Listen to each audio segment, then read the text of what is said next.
Le représentant de l'Église catholique se retire et les croyants lui tirent leur chapeau.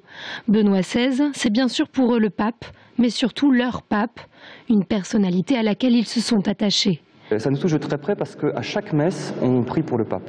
On nomme le pape à chaque messe et on nomme l'évêque du lieu aussi, pour bien montrer qu'on est en communion avec l'évêque du lieu et qu'on est en communion avec le pape.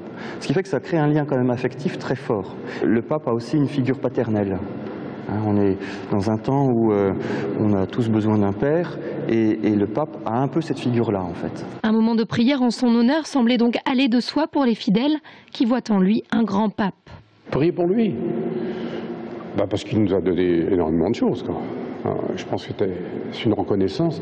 Sur le moment, c'est un pape qui n'a pas fait beaucoup de bruit, mais c'est un immense théologien. Et il a surtout, au fond, consolidé ce que Jean-Paul II, qui était un homme, j'allais dire, beaucoup plus extériorisé, qui était certainement, ça a été bien sûr un très grand pape, mais Benoît XVI a entériné. Il a cimenté ce que Jean-Paul II avait commencé à faire. Le début de la messe est prévu à 20h précise, heure à laquelle débutera officiellement la vacance du siège de Rome. Au programme, un long temps de prière d'adoration à partir des textes de Benoît XVI. Puis à l'issue de cette messe toute particulière, un relais de prière sera organisé. À 22h, l'adoration va continuer pendant toute la nuit jusqu'à demain, vendredi 20h.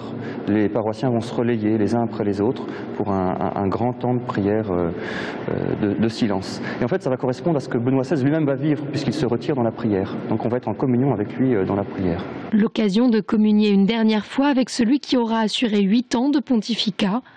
Les catholiques espèrent avoir un nouveau pape pour Pâques.